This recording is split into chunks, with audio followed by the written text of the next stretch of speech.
எல்லாருக்கும் நமஸ்காரம். இன்னைக்கு நம்மாழ்வார் அருளிய திருவாய்மொழியில கோவில் திருவாய்மொழி பகுதியில் 5வது நூறுல 8வது பதிகத்தில் 2வது பாட்டு. இந்த பிரபந்தத்தில் 3195 பாட்டு நம்பர். இந்த பாட்டை சொல்றேன், கேட்டுக்குவோம். எம்மானே என் வெள்ளை மூர்த்தி என ஆழ்வானே, எம்மா உருவும் வேண்டும் ஆற்றால் ஆவாய் எழில் ஏரே, செம்மா கமலம் செழுநீர் மிசை கண்மலரும் திருக்குடந்தை அம்மா மலர்கண் வளர்கின்றானே என்னான் செய்கேனே. இது பாட்டு. இப்ப இந்த பாட்டுக்கு அர்த்தத்தை பார்ப்போம். எம்மானே, எம்மானேன்னா எங்களுக்கு தலைவனேன்னு அர்த்தம். எங்கள் ஆசானே, எங்கள் தலைவனே அர்த்தம். எம்மானே என் வெள்ளை மூர்த்தி. என் வெள்ளை மூர்த்தின்னா, வெள்ளை மூர்த்தின்றது இந்த இடத்துல வந்து தோஷம் இல்லாத சுத்தமான திருமேனின்னு அர்த்தம். மூர்த்தின்னா திருமேனி, தோஷமில்லாத சுத்தமான திருமேனியை உடையவனே. எம்மானே என் வெள்ளை மூர்த்தி என்னை ஆழ்வானே. என்னை ஆழ்வானேன்னா ஆழ்தல்ன்றது வந்து என்னை ஆழ்வானே, உன் அழகால் என்னை ஆழ்வானேன்னு வச்சுக்கணும். அடிமை கொண்டவனே. கிருஷ்ணனுடைய அழகை பார்த்த உடனே எல்லாருமே மயங்கிடுவாளோ, இந்த மாதிரி ஒரு கொள்ளை அழகு இல்லையா, அதை சொல்றாங்க. என்னை ஆழ்வானே, அழகால் என்னை கொள்ளை கொண்டவனே அப்படிங்கிறதாக அர்த்தம். இதுல வந்து நம்மாழ்வார் வந்து பெண்பாலா மாறிடுறாரு. இறைவனை புருஷார்த்தமாகவும் இவரை வந்து பெண்பாலாவும் மாத்திக்கிறாரு. இப்ப எல்லா இந்த 10 பாடல்களே அப்படித்தான் இருக்கும். அதை வச்சு எங்க ஞாபகமா. அதை வந்து நம்ம தான் அதை வந்து தப்பா, இப்பதான் வருங்காலங்களில் தான் இந்த புருஷன் பொண்டாட்டியே தப்பா பார்க்கறாங்க. ஆண் பெண் பாலன்றதையே. அந்த காலத்துல ஆண் பெண் பாலர் அவளுக்கு ஏற்படுகின்ற உணர்வுகள் உணர்ச்சிகள் எல்லாமே வந்து நமது வாழ்வியல்ல ஒரு அங்கமாக தான் எடுத்திருந்தாங்க. அதனால அதை பெருசா எடுத்துக்கல, அதை ஒரு பெருசா அவங்க இடம் போடல. வருங்காலங்களில் அதை மூடி மறைச்சி அதை ஒரு மாதிரி பண்ணி தான் அதை பெருசாக்கி விட்டாங்க. அதனால அது ஒரு இஷ்யூ கிடையாது, ஞாபகம் வச்சுங்க.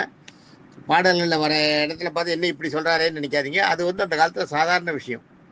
அதான் அழகால் எங்களை மயக்கியவனே. ஒரு அழகான பொருளை கண்டா நம்ம மயக்கிறோம் இல்லையா. ரொம்ப அழகா இருந்துன்னா அட எவ்வளவு அழகா இருக்குன்றோம்.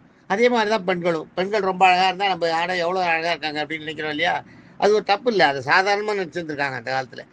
இந்த வருங்காலங்கள்ல தான் அதை வந்து அது மாதிரி சொல்லக்கூடாது, பார்க்கக்கூடாது, பேசக்கூடாதுன்னு ரொம்ப மறைச்சி மூடி ரொம்ப இது பண்ணி அப்புறம் இப்போ ரொம்ப ஓப்பன் ஆயிடுது எல்லாம். இதுவும் கூடாது அதுவும் கூடாது, மிடில் இருக்கணும். இந்த பாட்டுல என்னன்னா, எம்மா என்னை ஆழ்வானே, எம்மா உருவும். எம்மா உருவம்னா எவ்வளவு பெரிய உருவத்தையும். எம்னா எப்படிப்பட்ட, மான்னா பெரிய எம்மா உருவம்னா உருவங்களை. எம்மா பெரியன்னா எவ்வளவு பெரிய உருவத்தையும். எம்மா உருவம் எவ்வளவு பெரிய உருவத்தையும் வேண்டும் ஆற்றால். வேண்டும்னா இந்த இடத்துல வேண்டும்ன்றது தேவைப்பட்டான்னு அர்த்தம்.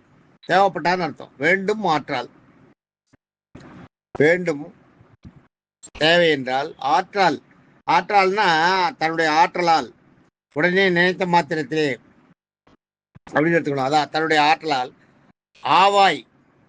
ஆவாய்ன்றது இந்த இடத்துல அந்த பொருளாவே மாறிடுவேன். எம்மா உருவும் வேண்டும் ஆற்றால் ஆவாய் எழிலேரே. அதான் அந்த அந்த அந்த இது வந்து தான் நினைச்ச உருவத்தை மாற்றி போறான். எந்த நிமிஷமும் தான் நினைச்ச தன்னுடைய ஆற்றலால தன்னுடைய உருவத்தை எந்த உருவத்திலையும் மாற்றிக்கக்கூடிய. பாமனா வந்து மகாபலி ஆட்கொள்றதுக்காக விஸ்வரூபம் எடுத்தார் இல்லையா, திருவிக்கிரமா மாறினார் இல்லையா. வாமனா வந்து திருவிக்கிரமா மாறினார் இல்லையா. அதே மாதிரி கர்ணன் கிட்ட வந்து அவருடைய தர்மத்தை எல்லாம் ஆசனம் வாங்கிட்டு அவருக்கு விஸ்வரூப சேவையை கொடுத்தார் இல்லையா, யாருன்றதை காட்டினார் இல்லையா. பகவான் விஸ்வரூப சேவை எடுத்தப்பெல்லாம் அவர் யாருன்றதை மாற்றி காட்டினார் இல்லையா. அதுதான் அது மாதிரி அந்த அந்த நினைச்ச அதே மாதிரி பாண்டரங்கன் என்பதுல எல்லாம் உங்களுக்கு அந்த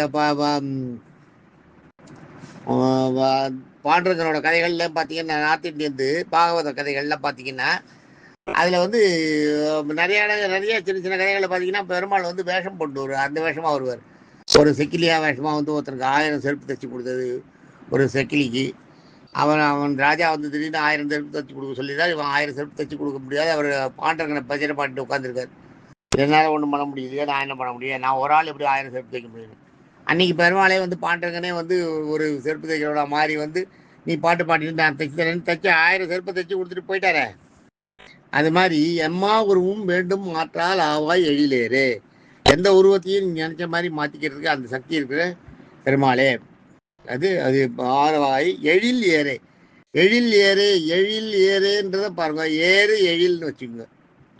ஏறுகின்ற எழில், வளர்கின்ற அழகாம். போக போக ஒருத்தர் ஒரு அழகை வந்து கொஞ்ச நேரம் பார்த்தோன்னே நம்மளுக்கு சலிச்சு போயிடும் இல்லையா? இது அப்படி இல்லை. ஏறுகின்ற எழில் முதல்ல பார்க்கும்போது சாதாரணமாக தெரியும். கொஞ்ச நேரம் படுத்து பார்த்தா கொஞ்சம் இன்னும் கொஞ்சம் அழகாக தெரியும். இன்னும் கொஞ்சம் நேரம் பார்த்தா இன்னும் கொஞ்சம் அழகாக தெரியும். இன்னும் கொஞ்ச நேரம் படுத்து பார்த்தா ரொம்ப அழகாக தெரியும். அது மாதிரி அழகு கூடிகிட்டே போகிற அந்த இது அதுதான் ஏவா ஆவாய் எழில் ஏறு. எழில் ஏறுன்றது என்ன அழகான வார்த்தை யூஸ் பண்ணிருக்காங்க பாருங்க. எழில் ஏறு, அதுதான் ஏறிக்கொண்டே போற அந்த எழில உடையவனே. செம்மா கமலம். செம்மான்னா செம்மனா சிவந்தன்னு அர்த்தம். மானா பெரிய. செம்மா கமலம்னா தாமரை, சிவந்த பெரிய தாமரை அப்படி எடுத்துக்கணும். செழிநீர், அழகான செழுமையான தெளிவான நீர். காவிரி நீர் சொல்ற அந்த இடத்துல. ஏன்னா இந்த இடத்துல கும்பகோணத்தை சொல்றதுனால காவிரி நீர் எடுத்துக்கணும். செம்மா கமலம் செழிநீர், தெளிவான அந்த நீருக்கு நடுவில் தெளிநீர் மிசைனா மேல், அந்த தண்ணீர் மேல கண் மலரும். செம்மா கமலம் செழிநீர் மிசை கண் மலரும்.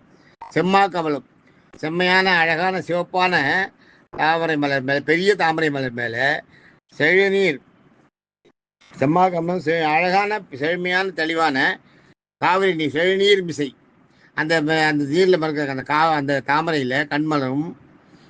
அந்த தாமரை இல்லை, அந்த தாமரை நீர் பொருந்தி அந்த ஊரில், அதாவது மிசை மேல் மேல் கண் மலரும். கண்ணா காணும் இடங்கள் எல்லாம், கண் காணும் இடங்கள் எல்லாம் அந்த அந்த அந்த மலர்கள் மேலே காணும் இடங்கள் எல்லாம் மலர்ந்து கிடக்கும். அதுதான் கண் மலரும்னா மலர்ந்து கிடக்கும். திருக்குடந்தை. திருக்குடந்தைன்னா கும்பகோணத்துக்கு பேர் திருக்குடந்தைன்னு பேர். திருக்குடந்தை அம்மா மலர்கண் வளர்கின்றானே. அம்முனா அழகு, மான்னா பெரிய. இந்த நேரத்தில் அம்மானா அம்மாவை எடுத்துக்கூடாது நீங்க. அம்மா அழகு, பெரிய அழகு. தாமரை போன்ற தோற்றத்தோடு பெரிய தாமரை போல அந்த தோற்றத்தோட கண் வளர்கின்றானே. கண் வளர்கின்றானேன்னா தூங்குறது. கண் வளர்கின்றானே, அது மேல படுத்துட்டு இருக்கானே, என்னான் செய்யேனே. அதாவது பெருமாள், சாரங்கபாணி பெருமாளுக்கு அங்கே படுத்துட்டு இருக்காரு இல்லையா கும்பகோணத்துல. சாரங்கபாணி கோயிலில் பார்த்தீங்கன்னா பெருமாள் வந்து உத்தார சயனம்னு சயன திருக்கோலம் தான். அதைத்தான் இங்கே சொல்கிறான். அந்த மாதிரி ஒரு பெரிய மலர் மாதிரி இருக்க அந்த கும்பகோணத்துக்கு நடுவில் இருக்க பெரிய தாமரை மலர் மேலே படுத்துட்டு இருக்க மாதிரி படுத்துட்டு இருக்கானே. நான் என்ன செய்வேன், நான் எப்படி அவங்ககிட்ட என்னன்னு சொல்றது, படுத்துட்டு இருக்கானே அப்படின்னு. கண் வளர்கின்றானே என்ன படுத்துட்டு இருக்கானே, தூங்குறானேன்னு அர்த்தம். தூங்குறானே நான் என்ன செய்வேன் அப்படின்னு அர்த்தம். அருமையான பாட்டு. இந்த பாட்டில் நம்ம கன்க்ளூஷன் பார்த்தீங்கன்னா, சுத்தமான தலைவனே, சுத்தமான தோஷமற்ற திருமேனியை உடையவனே, உன் அழகால் என்னை அடிமை கொண்டவனே, எப்படிப்பட்ட பெரிய உருவத்தையும் கன நேரத்தில் நினைத்த மாத்திரத்தில் விஸ்வரூபம், ஆமை, மீன் அதெல்லாம் கூட இருக்கு, ஞாபகம் வச்சுக்கோ. விஸ்வரூபம் எடுக்கிறதுல வந்து ஆமை கூர்மாவதாரம், பச்சாவதாரம், வராக அவதாரம், நரசிம்மம் போன்ற பல அவதாரங்களை எடுத்தார் இல்லையா, அதை கூட சொல்லலாம். அது கூட வந்து அந்த எம்மா உருவம் வேண்டும் மாற்றால் ஆவா எழிலேறு. எந்த நேரத்தில் என்ன வேணாலும் பெரிய உருவமாக இருப்ப, சாதாரண மனுஷன் அவன் வருவேன், சாதாரண ஈயரும்புக்கு கூட அந்த உருவம் எடுத்து நீ போய் உதவி பண்ணுவேன். அதனால எம்மா உருவம் வேண்டும் ஆற்றால் ஆவாய் எழில் ஏறு. அதாவது அழகு ஏறிக்கொண்டே இருக்கின்ற அழகை உடையவனே, அதிகமாகிக்கொண்டே கூடுகின்ற அழகை உடையவனே, நேரம் ஆக கூடிக்கொண்டே செல்லும் அழகை உடைய தன்மைப்படுத்தவனே. சிவப்பு தாமரைகள் மிக அழகாக தெளிவாக காவிரி நீர் மீது கண்கள் போல காவிரி நீர் மீது கண்கள் போல மலர்ந்து அந்த அழகிய பெரிய மலர்கள் திரும்புகின்ற இடமெல்லாம், பார்க்கின்ற இடமெல்லாம் பிரகாசிக்கும் கும்பகோணத்தில். அந்த மாதிரி எங்கே பார்த்தாலும் நீங்கள் கும்பகோணத்தில் எங்கே சுற்றி பார்த்தீங்கன்னாலும், கும்பகோணத்தில் பார்த்தீங்கன்னா அந்த அங்கங்கே எங்கேயாலும் திரும்பினீங்கன்னா ஒரு வாக்கியம் இருக்கும், ஒரு வரப்பு இருக்கும், அதில் 2 தாமரை இது ஓடும். அதெல்லாம் ஒரு காலத்தில் இருந்தது தான். தாமரை செடி இருக்கும், அதில் 2 தாமரை பூ பூத்துருக்கும். சிவப்பு தாமரை பூ திரும்ப இடமெல்லாம் காவிரியோட வாய்க்கால் வரப்புகள் போயிட்டே இருக்கும்.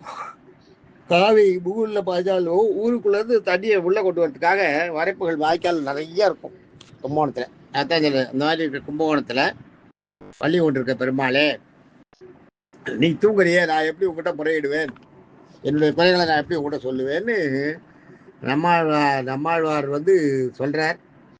நம்மாழ்வார் சொல்கிறத அந்த நம்மாழ்வார் தன்னை பெண்பால் ஆக்கிட்டு பெருமாள்கிட்ட சொல்கிறேன், நான் எப்படி என்னுடைய எங்கள் இருக்கிற கஷ்டங்களை உனக்கு எப்படி சொல்லுவேன் அப்படின்னு சொல்கிறேன்.